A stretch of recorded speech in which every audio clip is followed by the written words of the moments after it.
안녕하세요. 사도행전 성경 공부 9번째 시간을 시작하겠습니다. 이번 시간에는 11장 19절부터 12장 24절까지 말씀을 보겠습니다. 해당 본문을 보기 전에 먼저 앞선 7장에서부터 우리가 11장 전반부까지 보았던 내용을 한번 다시 생각해 보면 좋겠습니다. 우리는 그동안 스데반 집사님의 순교, 그리고 빌립 집사님이 에디오피아 내시에게 복음을 증거한 일, 부활하신 예수님께서 사울에게 나타나셔서 그를 회심시키시고 그를 이방인의 사도로 부르신 일, 그리고 사도 베드로가 고넬료의 집에 가서 복음을 증거한 일들에 대해서 보았습니다. 이런 일련의 사건들을 겪으면서 예루살렘 교회는 결국 11장 18절에서 아주 중요한 결정을 내립니다. 하나님께서 이방인에게도 생명 얻는 회개를 주셨다라는 것을 받아들이기로 한 것이죠. 그동안 이 복음은 유대인들에게 주신 것이고 하나님의 구원은 유대인들을 위한 것이다 라고 생각했었는데, 스데반의 순교 이후에 유대와 사마리아 지역까지 복음이 전거되고 또 사도들을 통하여 고넬료라고 하는 이방인, 또 에디오피아 내시에게까지 복음이 증거되는 이 상황들을 보며 하나님께서 이방인들도 구원하시는구나 라는 걸 받아들인 것이죠. 누가는 지금 이 사도행전을 기록하면서 예루살렘 교회가 11장 18절에서 이 아주 중요한 결정을 공식적으로 내린 이후에 19절에서부터 최초의 이방인 교회라고 우리가 부르는 안디옥 교회에 관한 이야기를 시작합니다.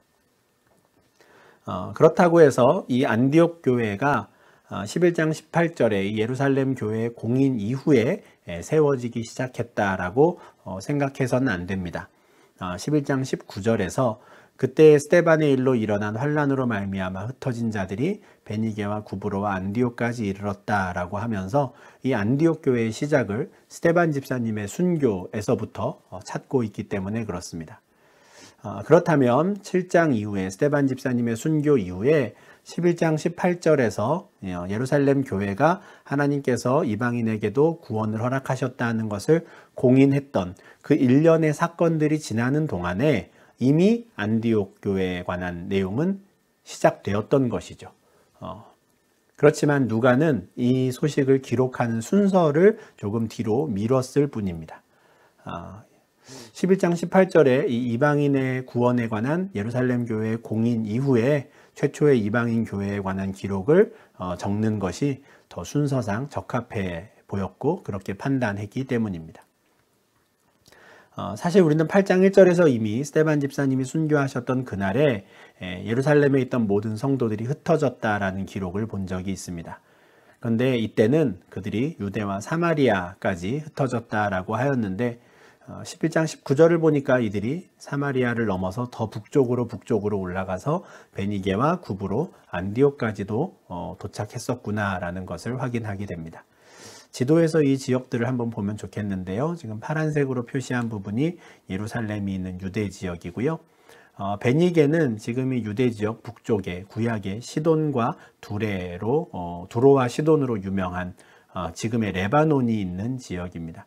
아마 페니키아 문명이라고 하는 표현을 세계사 시간에 들어보셨을 텐데, 해상무역이 발달했던 그 페니키아 문명, 그 페니키아가 바로 베니게입니다. 구브로는 지금의 사이프러스 섬을 말하고요. 안디옥은 이 베니게 지역보다도 더 위에 있는 저 안디옥입니다. 예수님 당시 그리고 1세기에는 이 안디옥이 수리아 지역에 속해 있었습니다. 지금의 시리아인데요. 그래서 시리아에 있는 안디옥인데 지금 구글 지도를 보시면 이 안디옥은 더 이상 시리아의 땅이 아니고 터키에 속한 땅임을 우리가 확인하게 됩니다. 지도에 있는 이 레바논으로 표시된 이곳이 말씀드린 대로 베니게이고요. 그리고 사이프러스는 그대로 구브로입니다. 안디옥은 지금에는 안타키아라고 하는 새로운 이름으로 명명되어 있습니다. 현대식 이름이 이제 안타키아인데 국경선을 보시면 아시겠지만 더 이상 시리아의 땅이 아니고요. 이제는 터키에 속한 땅입니다. 지금의 이 안타키아 사진인데요. 굉장히 번화한 도시라는 걸 보게 됩니다. 안디옥은 제가 꼭 한번 가보고 싶은 도시 중에 하나인데요. 예수님 당시 그리고 1세기 당시에 이미 이 안디옥은 굉장히 큰 번화한 도시였습니다. 로마 제국에서 로마 그리고 알렉산드리아에 이어서 세 번째 도시에 해당된다라고 말할 정도로 굉장히 큰 도시였고요. 그 당시에 이미 인구가 한 50만 명 정도 되었을 것이다라고 추산합니다. 굉장히 큰 도시죠. 지금 로테르담 인구가 60만 명이 조금 넘거든요. 그러니까 이미 2000년 전에 로테르담보다 조금 작은 규모의 도시였다라고 하니 굉장히 큰 도시였습니다. 앞에 보여드리는 이 길은 이제 안디옥에 있던 길인데, 이 길들을 통해서 시리아와 또 소아시아 지역을 연결하는 육상과 또 해상 무역의 중심 도시였습니다. 굉장히 큰 도시, 이곳까지 이제 예루살렘에서부터 박해를 피해 올라갔던 유대인 성도들이 올라갔던 것이죠. 그런데 그 예루살렘을 떠나서 저 안디옥까지 가던 이 유대인 그리스도인들이 그동안에는 말씀을 유대인에게만 전했습니다. 아마 이유가 있었겠죠. 유대인들만이 이 복음을 이해하고 받아들일 수 있었을 것이다 생각했을 겁니다. 당연하지요. 논리적인 흐름입니다. 그동안에 사도들도 그렇고요. 언제나 복음을 선포하는 주요 장소가 회당이었습니다. 왜냐하면 회당에는 구약 성경이 있고요. 그곳에서 구약 성경을 읽고 구약에서 이 율법과 선지자가 말했던 예언하였던 메시아가 바로 예수다라는 것을 논증했거든요. 구약의 이 모든 일들을 이루신 분이 바로 예수시다. 그러므로 예수는 메시아, 예수는 그리스도이다라고 논증하는 것이 그동안 복음을 전파하는 방법이었습니다. 그러다 보니 이 구약에 대한 선 지식이 있었던 유대인들에게만 복음을 증거했겠죠. 자연히 흩어지던 사람들이 회당을 찾아 들어갔고 같은 유대인들에게 우리가 알던 그 구약을 성취한 분이 이분이다 라고 복음을 전한 겁니다. 그런데 안디옥에 도착한 구브로와 구레네 출신의 유대 그리스도인들이 있었는데, 이 사람들이 어쩐 일인지 헬라인에게도 복음을 전파하는 일이 생겼습니다. 이들이 왜 헬라인에게 복음을 증거하게 되었는지는 우리가 알 수 없어요. 그리고 누가 그 일을 했는지도 알 수 없습니다. 무명의 그리스도인, 다만 출신만 알려주죠. 구브로는 아까 보여드렸던 그 사이프러스 섬이고요. 구레네는 지금 북아프리카 지역에 있는 한 도시인데, 그곳에서 온 몇 사람, 그러니까 아마 이 사람들은 헬라어를 잘 하던 사람들이었을 것이고요. 그렇지만 예루살렘에 거하면서 복음을 받아들인 사람들입니다. 당연히 유대인이죠. 근데 그 사람들이 박해를 피해서 안디옥까지 갔는데, 자신들이 헬라어를 할 수 있으니까 얼마든지 헬라인에게 복음을 증거는 할 수 있었을 텐데, 어떤 방식으로 또 어떤 내용으로 주 예수를 전파했는지는 저희가 알 수 없습니다. 그리고 이 헬라인이 어떻게 예수가 그리스도인 것을 받아들이고 이해했는지도 우리는 알 수 없습니다. 누가도 이 부분을 이렇게 묘사합니다. 주의 손이 그들과 함께 하심에 수많은 사람들이 믿고 주께 돌아왔다라고 고백합니다. 주의 손이, 하나님께서 특별히 그들과 함께 하셨다라는 것 말고는 이 상황을 설명할 수 있는 다른 방법이 없는 겁니다. 어떻게 헬라인이, 구약에 대한 이해도 없는 사람이 예수가 우리의 구주이시며 그리스도인 것을 받아들일 수 있는가? 인간적으로는 알 수 없는 것이죠. 이해가 안 되는 겁니다. 다만 주의 손이 그들과 함께 하셨다. 그러니 그들도 믿고 주께 돌아오게 되었다라고 인정할 수밖에 없는 겁니다. 안디옥에 있는 헬라인들이 예수를 받아들였다라고 하는 소식이 예루살렘 교회까지 들립니다. 아마 예루살렘 교회에 있던 사도들, 제자들은 굉장히 놀라면서도 궁금했을 겁니다. 정말 그 헬라인들이 제대로 복음을 이해한 것이 맞는가? 구약에 대한 이해가 없어도 이 복음을 받아들이는 것이 가능한가? 아마 굉장히 궁금했을 텐데, 이미 앞서 이방인에게도 하나님께서 생명 얻는 회개를 주신다라는 것을 인정했기에 일단은 바나바를 안디옥으로 보내서 과연 그 일이 사실인지를 확인하게 합니다. 이와 비슷한 일이 8장에서도 있었습니다. 사마리아에 처음 복음이 전해졌을 때도 예루살렘 교회는 베드로와 요한을 보내서 과연 그들이 복음을 제대로 받아들인 것인지 확인한 일이 있었는데요. 이번에는 바나바를 보내는 것이죠. 바나바는 사도는 아니었지만 초대교회에서 예루살렘 교회에서 굉장히 인정받는 사람이었습니다. 이 사람이 처음 등장한 것은 4장 36절이었는데요. 구브로에서 난 레위족이라고 소개된 이 사람입니다. 원래 이름은 요셉인데 사도들이 별명을 바나바라고 붙여준 거예요.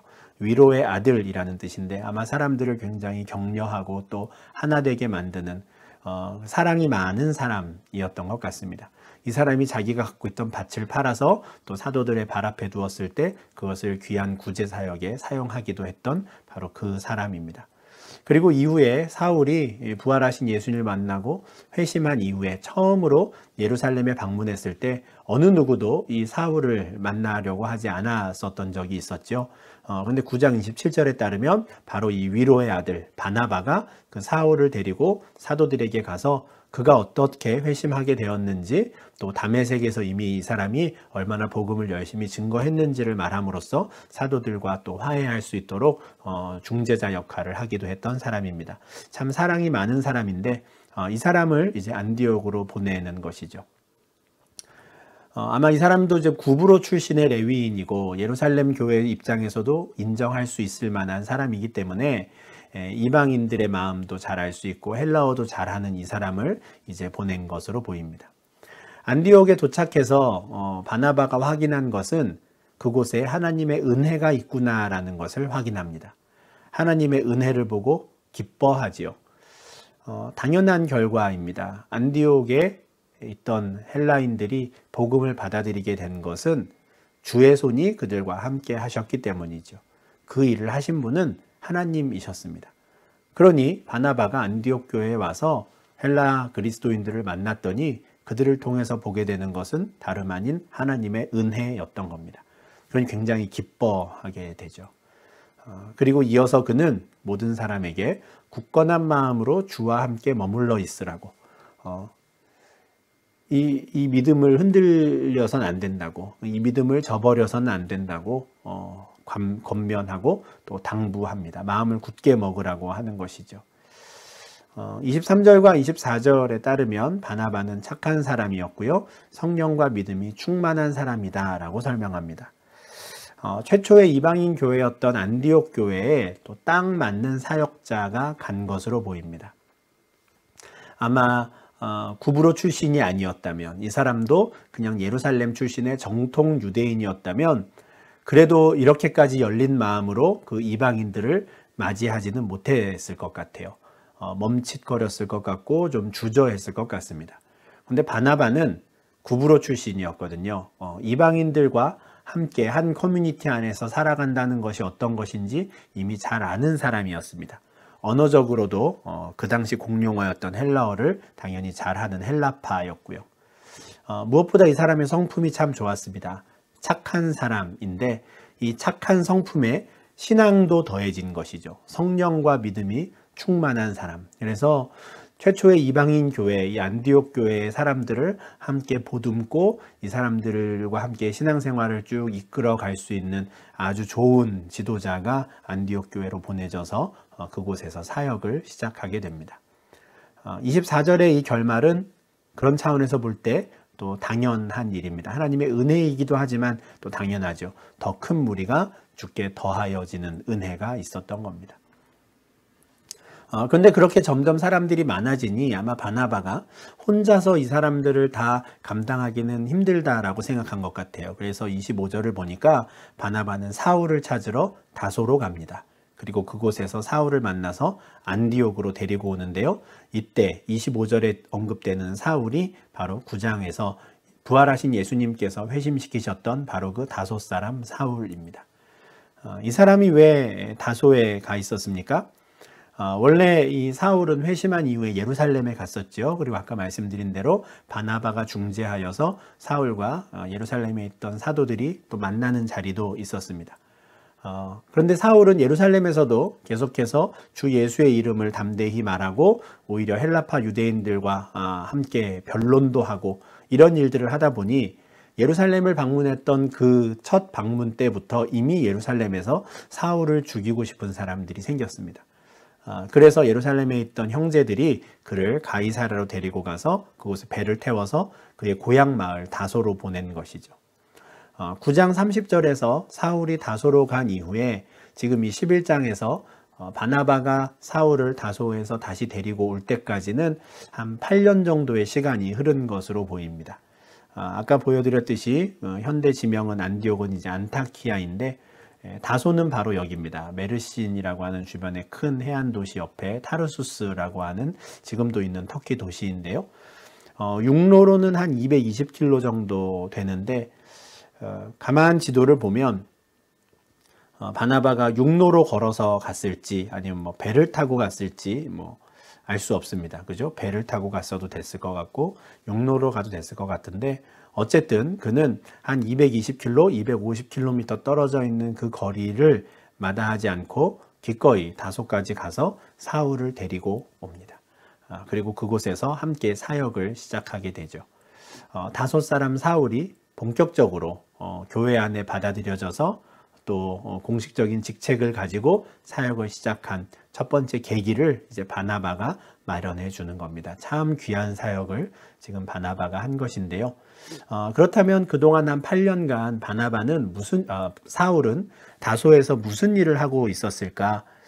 이에 대해서도 사실 우리는 그냥 추정을 할 뿐인데요. 갈라디아서 1장 21절과 22절을 보면 사울이 처음으로 예루살렘을 방문한 이후에 자기는 수리아와 길리기아 지방에 있었다라고 말해요.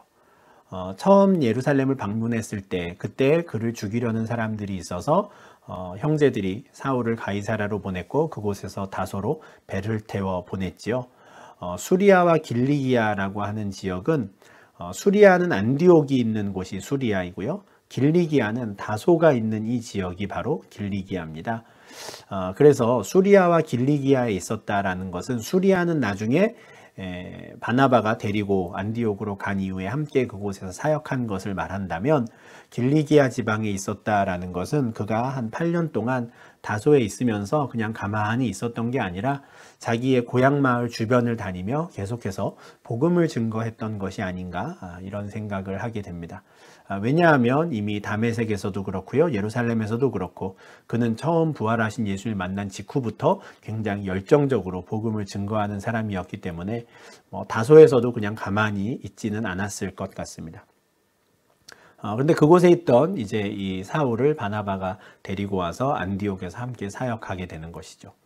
26절은 이렇게 말씀합니다. 둘이 교회에 1년간 모여 있어 큰 무리를 가르쳤고 제자들이 안디옥에서 비로소 그리스도인이라 일컬음을 받게 되었더라. 11장 26절도 아주 중요한 말씀인데요. 이 사울과 바나바가 교회에서 1년 동안 가르쳤습니다. 그동안에 많은 사람들이, 더 성도들이 늘어난 그 큰 무리를 가르쳤는데, 이들이 이제 이곳에서 사역을 한 이후에 한번 예루살렘을 또 둘이 같이 방문하게 됩니다. 그때 이 야고보와 게바를 비롯한 사도들은 이 두 사람을 이방인의 사도로 공인하게 되는데요. 이미 안디옥 교회에서 이 두 사람이 이방인들을 대상으로 사역한 것을 인정해 주는 것이죠. 갈라디아서 2장 9절에 바울과 바나바는 이방인들을 위해, 그리고 예루살렘에 있는 사도들은 할례자들을 위한 사도로 일하겠다라고 서로 이야기가 됩니다. 그런데 더 중요한 말씀은 비로소 그리스도인이라 일컬음을 받게 되었다라는 이 부분입니다. 그리스도인이라고 하는 표현이 처음으로 등장하는 본문인데요. 안디옥 교회 그 이방인 그리스도인들이 처음으로 이 크리스찬이라는 말을 듣게 되었습니다. 헬라어로는 크리스티아노스라고 읽는데요. 이것이 바로 크리스찬의 원래 의미인 것이죠. 그 뜻이 무엇이냐면, 크리스티아노스는 크리스토스를 따르는 사람입니다. 그리스도를 따르는 사람이라는 뜻인데, 삶의 방식을 이야기하는 겁니다. 그리스도를 따르는 사람들로 불리게 된 것이죠. 우리는 사실 지금 현재 크리스찬, 그리스도인이라는 것을 우리 자신의 어떤 정체성으로 이야기를 하지만, 성경에서는 그리스도인들을 가리키는 자체적인 용어는 따로 있었습니다. 성도들은 자기 스스로를 성도, 믿는 자들, 형제들, 제자들 이렇게 불렀던 것이죠. 반면에 그리스도인이라는 말은 외부인들이 볼 때 이 믿는 자들을 부르는 말이었습니다. 아, 저 사람들은 그리스도를 따르는 사람들이야 라고 말했던 것이죠.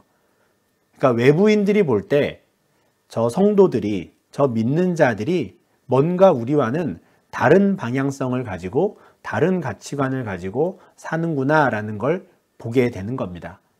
사울과 바나바를 통해서 1년간 가르침을 받았더니 그들의 삶의 방식이 달라졌고요. 삶을 대하는 태도가 달라졌고 가치관이 달라졌습니다. 그들은 이제는 그리스도를 따라가는 사람들이 된 것이죠. 그래서 교회 밖에 있는 사람들이 볼 때 성도들을 가리켜 저 사람들은 그리스도를 따르는 사람들이야 라고 말했다는 겁니다. 예수님께서 마태복음 28장 20절에서 제자들에게 내가 너희에게 분부한 모든 것을 가르쳐 지키게 하라 라고 하셨습니다. 모든 것을 가르치라 라고 끝내지 않으셨고요. 가르친 것을 실제로 지키도록 해라 라고 합니다. 뭡니까? 배우기만 해서는 되지 않는 겁니다. 배운 것에 따라 살아야 하는 것이죠. 삶의 방향성이 구체적으로 나타나야 하는 겁니다. 배운 대로 살도록 지키도록 해라. 그래야 한다라고 제자들에게 말씀하셨는데 실제로 사도행전 2장 42절에서 사도들의 가르침을 받은 사람들의 삶의 모습이 달라진 것을 보게 됩니다. 그들은 교제를 하기 시작했고요. 함께 모여 떡을 떼기 시작했고 기도하기 시작했습니다. 전에 하지 않던 일들을 하게 된 것이죠. 왜 그렇습니까? 사도들의 가르침을 받았는데 그 가르침을 지키며 살게 되었기 때문입니다. 사도행전 2장에 나왔던 예루살렘에 있던 유대인들뿐만 아니라 안디옥에 있던 이방인 그리스도인들에게도 마찬가지 일이 벌어진 겁니다. 바나바와 사울을 통해서 1년간 열심히 말씀을 배웠더니 이제 그들의 삶이 달라지고 그들도 교제하고 떡을 떼고 기도하는, 그래서 남들이 볼 때 그리스도를 따르는 자들이라고 불리는 어떤 특별한 사람들, 조금 우리와는 다른 색다른 사람들로 구분되기 시작한 것이죠. 이어지는 27절부터 30절까지는 단지 그들의 구분이 교회 내적으로 그냥 우리끼리만 떡을 떼고 우리끼리만 기도하고 예배하는 모습에 그친 것이 아니라 그들의 변화 그리고 그들의 열매가 이제는 대외적으로도 나타났다라는 것을 보여줍니다. 27절의 그때에는 이제 바나바와 사울이 안디옥에서 열심히 사역하며 함께 안디옥 교회 성도들과 신앙생활을 하고 있던 그때 어떤 선지자들이 예루살렘에서 왔다라고 말합니다.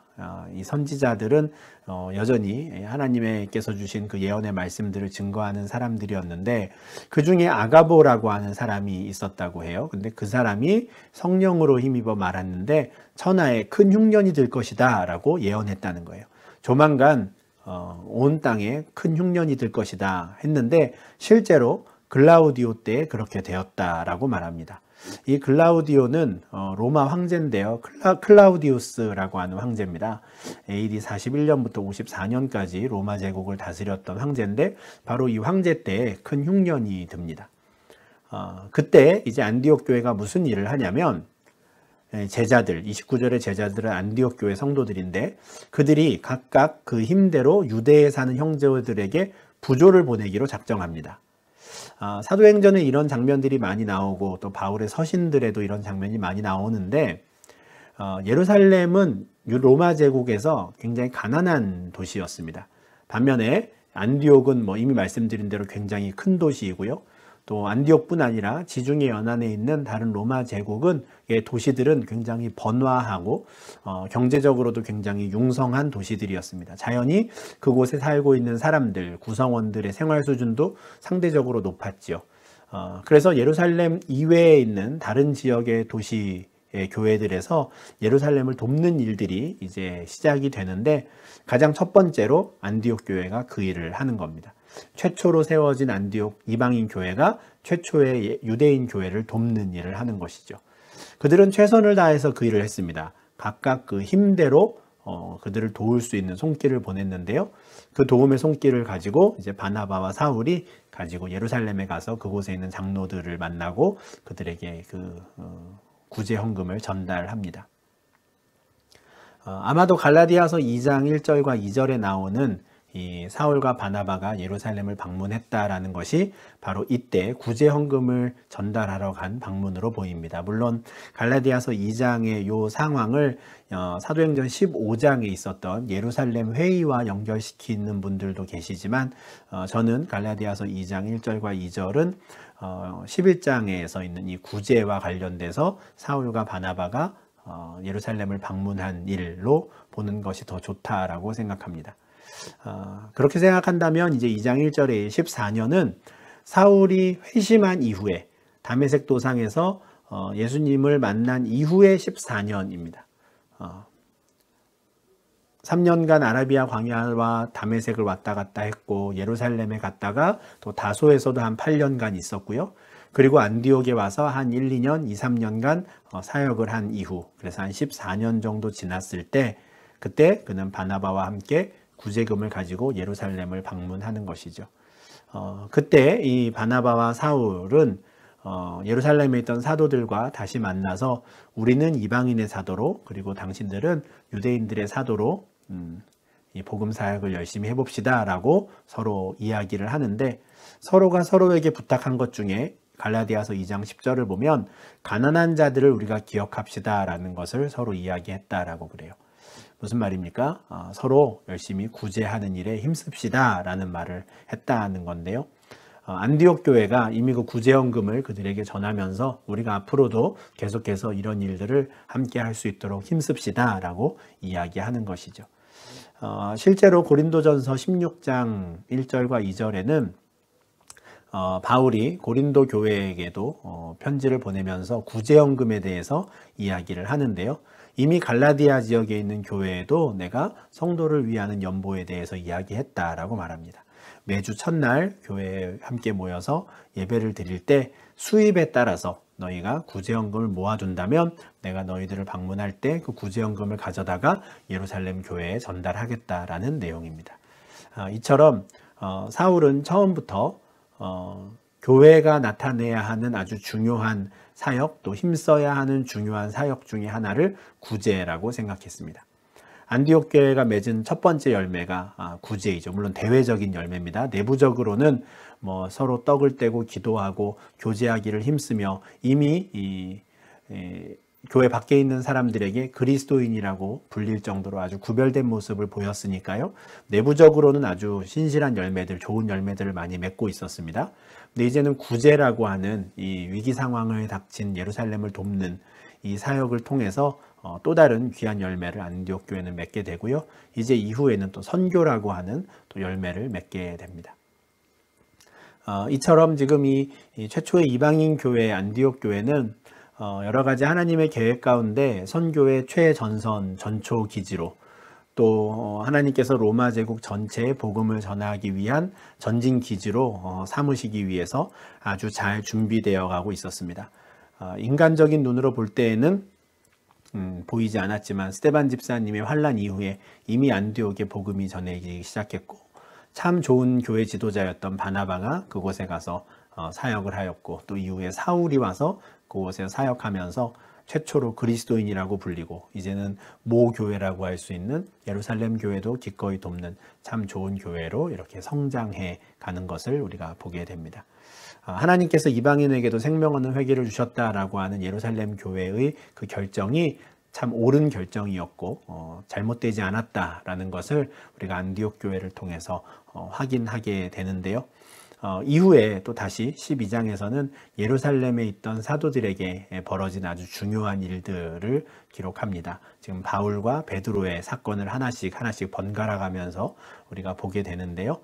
일단 잠시 안디옥 교회와 사울에 관한 내용은 이제 여기서 이제 중단하고요. 또 12장에서 예루살렘 교회와 베드로에게 일어난 일에 대해서 우리가 다음 영상에서 계속해서 말씀을 보도록 하겠습니다. 감사합니다.